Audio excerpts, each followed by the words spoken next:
When we return a sample from Mars, could we identify life in that sample?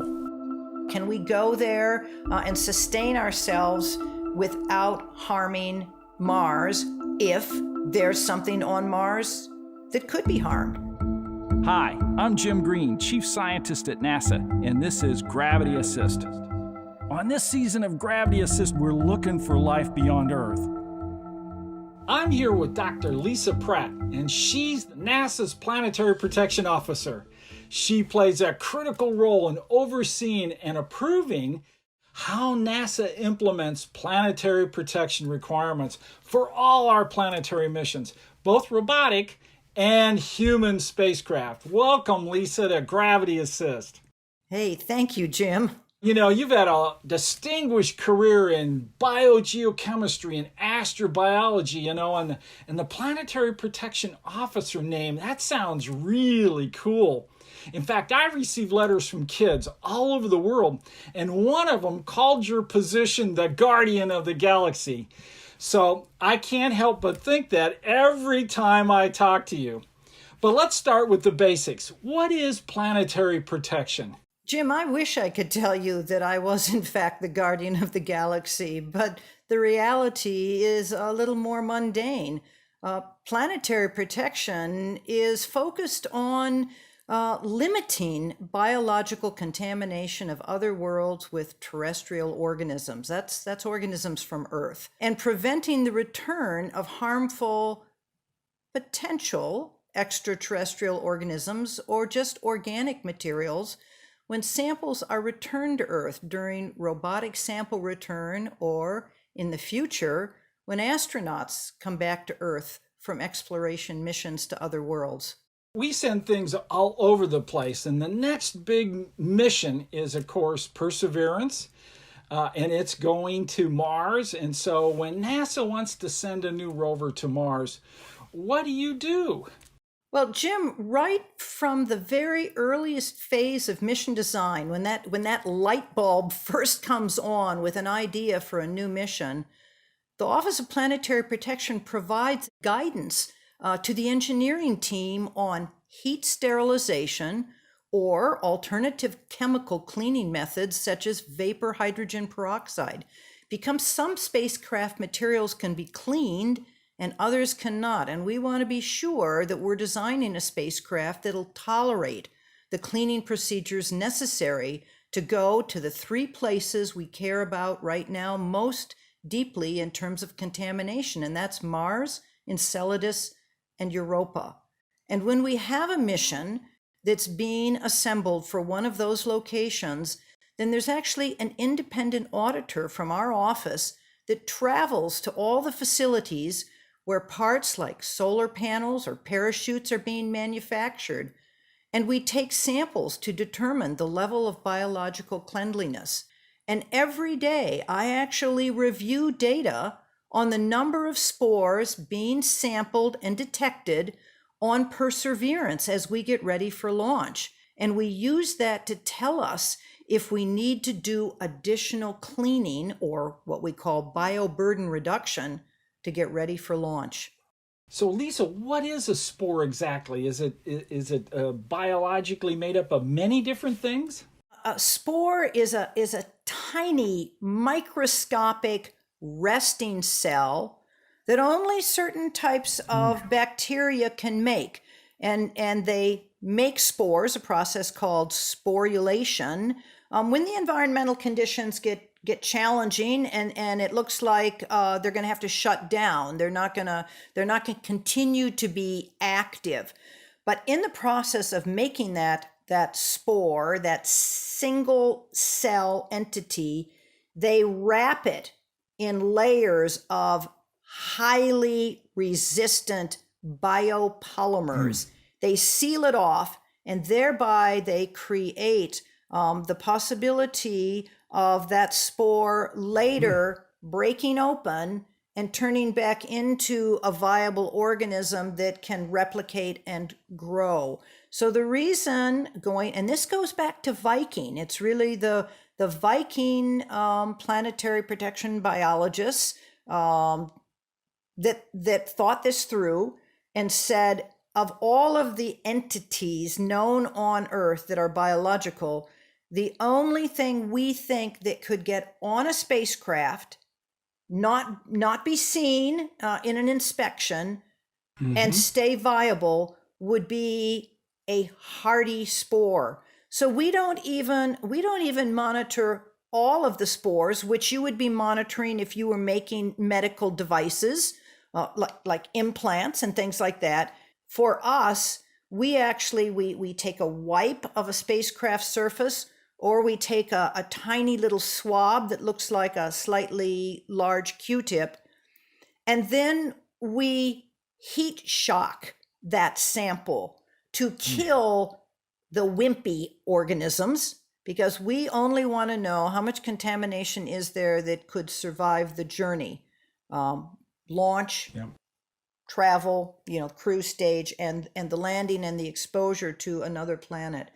Those are the NASA standard assay, the NSA spores. There are international guidelines for spore cleanliness, and the total mission requirement for all spacecraft elements impacting Mars is 500,000 spores, including the rover, aeroshell, descent stage, and parachute. That sounds like a lot, but the requirement is less than 300 spores per square meter of exposed rover surface. Spores are tiny, barely visible with a light microscope. So 300 spores per square meter can be scaled up and visualized as just 28 tennis balls on an entire football field.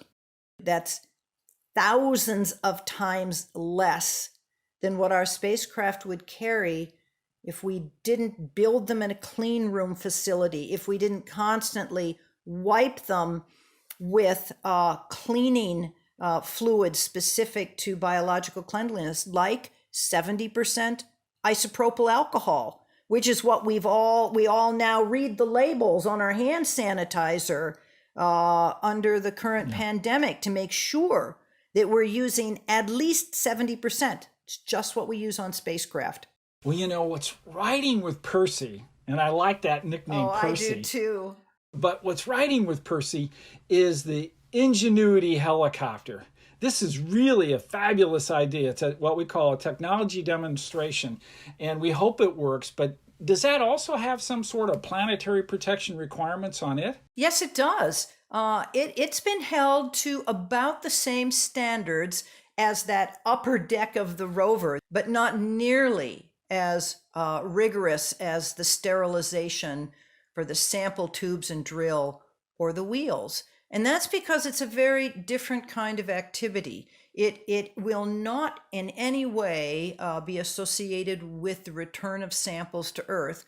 So part of what we're doing with the tubes and the drill is we're not just worrying about what we take to Mars, that's forward contamination. We're very concerned about what might come back in those samples. That's backward planetary protection. And backward planetary protection ensures that we do not bring something harmful and release it into the terrestrial environment. Well, I think I have one of these samples and a sample tube right here with me. So when I was out at JPL not too long ago and I went into the lab where they were testing the core, I was able to walk out with one of the cores. So they had just, took this, they just took this circular tube that has a cutting mechanism that cuts into the rock and then creates this core. Then they break it off, and then that is put into a sample tube. And that's what these the sample tube looks like. And as you say, these have to be cleaned really well. There are places on Mars I would dearly love to be able to really interrogate. And one of those places is what we believe, we call them reoccurring slope lineae. This is these long lines of dark material that appear every summer. We now know that many of them, maybe not all of them, but many of them actually could be briny water. What would it take for a rover in planetary protection example to be able to go over and look at that a potential water streak coming out of a crater? Jim, that's a really good question, and one that I think the Perseverance rover drilling, caching, assembly prepares us to do, because we have been successful in sterilizing at a high temperature for many hours in a way that would meet the requirement for going into a place where we might encounter a liquid water environment. So I actually think that what we're learning from this mission to prepare for sample return is going to put us in a good place to actually design a mission where we're gonna reach towards and in some way sample one of these recurring slope lineae, which I usually just call RSLs, because if I don't, it's a tongue twister. And I also think that what we're learning with the rock drilling system on Perseverance is how we might clean a drilling system that would melt drill into ground ice, or rotary drill into an ice cap. So Curiosity landed in August of 2012, and so it's been there many years in that environment. Do we expect many spores to have survived on its surfaces?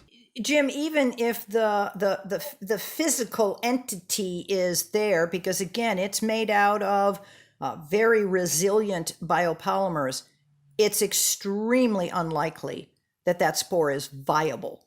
And that's what matters here. What matters is that an organism can come back to life, grow and replicate and spread. And my feeling is, and I'd love it if we had the opportunity to think this through. My guess is that the Curiosity rover is now clean enough that if it were to encounter an RSL or something interesting to explore, that it would be clean enough that we as an international community, because we would probably discuss this through COSPAR, the Committee on Space Exploration, for which you are NASA's representative to the Planetary Protection Panel. Sure. I think we would conclude that spacecraft is now as clean or even cleaner than what we could ever accomplish on Earth, and get it to the launch pad and get it on its way.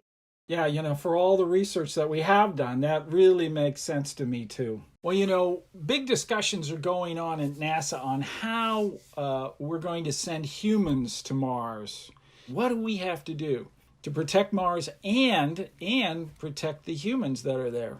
We need to get a lot smarter than we are right now, and that's what we're going to do at the moon.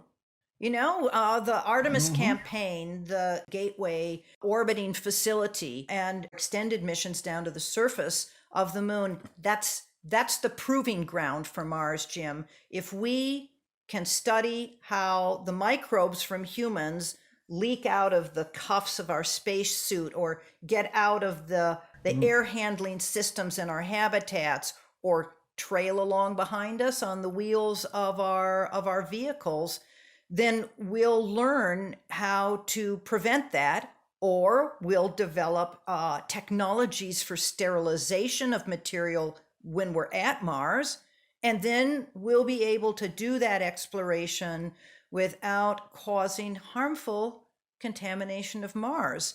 And I say that because we don't know right now. We don't have the data we need to understand whether or not there's indigenous Martian life. We're pretty sure there's nothing at the surface, because we've been looking from orbit, we've been looking from rovers, we've been looking from platforms. We don't see anything with the characteristics of life as we know it on Earth.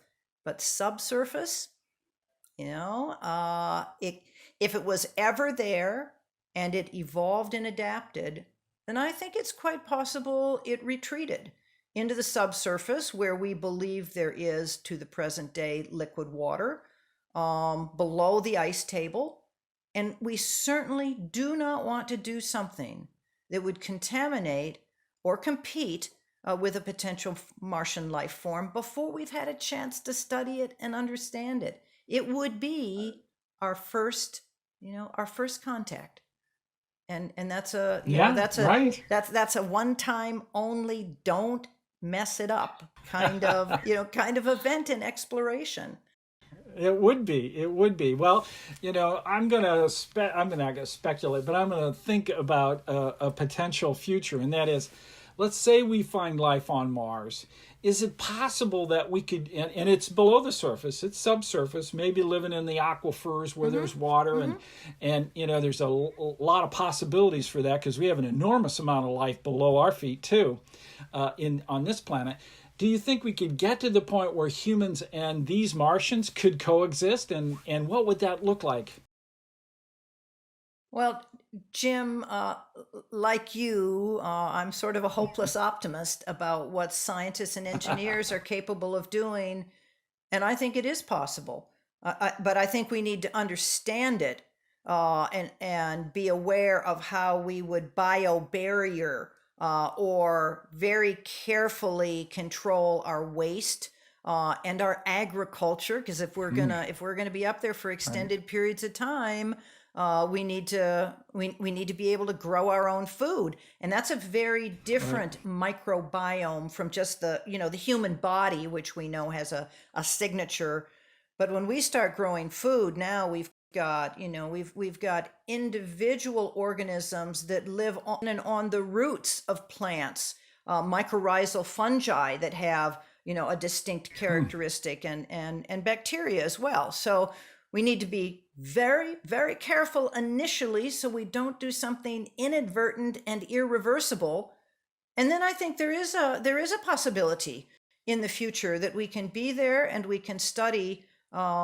Frankly, we're going to have to learn, if there is something in the subsurface, how to not have it get inside our habitats, and in some way present harmful contamination to us. It's a very complicated, very complicated relationship that we'll have to develop. But again, in the same way that the moon is the proving ground for Mars, I think Mars is the proving ground for the extraordinary icy worlds that are out there, around Saturn and Jupiter. Let's make sure we know what we're doing in a very dry, hostile, cold terrestrial planet before we go to an icy moon. I'm going to guess that you believe there's life beyond Earth. Jim, I would be absolutely flabbergasted if there was not life elsewhere in our solar system, because I think evolutionary biology has really changed over just the past 2 decades. And once we began to realize that there is essentially no place on Earth that doesn't have living organisms, it makes it very hard for me to think that life only got started here. The very fact that we don't know what the origin of life is on Earth, we don't have a geologic record that gets us back in time far enough with unaltered materials to know what the origin looked like on Earth, also makes me wonder if the origin was someplace else and something arrived on Earth ready to go, or partially formed, or and any of those ideas makes me keep my mind open about life elsewhere in our solar system. If it's there any place else in our solar system, then I think we will have to conclude that on the spectrum from rare to common, that it's going to be common. If we don't find any vestige of a life form anyplace else in our solar system, that's gonna push us towards rare. Well, when you look out into the solar system, where do you think we will find it first? I'm still cautiously optimistic about Mars because of the methane mystery. We see these pulses of elevated methane in the atmosphere. And not only do we have no explanation for where that methane comes from, we don't have an explanation for how that methane is removed from the atmosphere. We have a great mystery on Mars right now. And that's why, as the Planetary Protection Officer, I want to see us continue to explore with a very, very careful eye on forward contamination. that gets back to your question about can we go there and sustain ourselves without harming Mars if there's something on Mars that could be harmed. Ultimately, I think it's a better bet to look in the oceans beneath the ice covers in places like Europa and Enceladus. So let's say we brought the samples back from Percy, and now we've started to interrogate them. Do you think we know enough to be able to say these samples, we can delineate things that we brought that actually have come back from those things that are indigenous to Mars? Jim, that would be a false positive. It would mean could we or do we need to worry about being confused and misidentifying something that made a round trip with something that came from Mars itself? I frankly, and we've spent a lot of time discussing this with outside experts, I have very little worry about a false positive. And the reason for that is that we are archiving samples from the spacecraft, from the facility, from the launch pad, and we are storing and saving those samples for future study so that we know a great deal about everything that could have potentially gotten on that spacecraft and flown with us. Wow, that sounds great. Well, Lisa, I always like to ask my guests to tell me what was that event or person, place, or thing that happened to them that got them so excited about being the scientists they are today. And I call that a gravity assist. So, Lisa, what was your gravity assist? Jim, it's hard for me to point to a single event because I think you're aware that I had quite a number of not false starts, but moved down one path with my education and then said, this really doesn't interest me that much. I went off to college as a Spanish major. And Wow. Even though I had taken a lot of math and science in high school and knew that was something I was good at, I didn't see any role models. I didn't see any way that was going to work out. And then I realized that I really still fundamentally loved biology in particular. So I started taking biology classes, and then I decided I didn't want to be killing frogs in biology labs. This was at a time when we were still working with live animals in undergraduate labs, Right. and had an inspirational moment when I decided I'm a botanist. Plants don't bleed. So I actually transferred to the University of North Carolina as a botany major. And then if there was a sort of pivotal gravity assist for me, it was in my senior year when I took my first geology course. And the instructor, John Dennison at Chapel Hill, had a way of talking about time travel through study of the geologic record, through stratigraphy, that was so awe-inspiring that I knew that I was even more passionate and more interested in the history of life on Earth and the evolution of life on Earth through the study of the ancient record. I was more interested in that than living plants, and so that's my.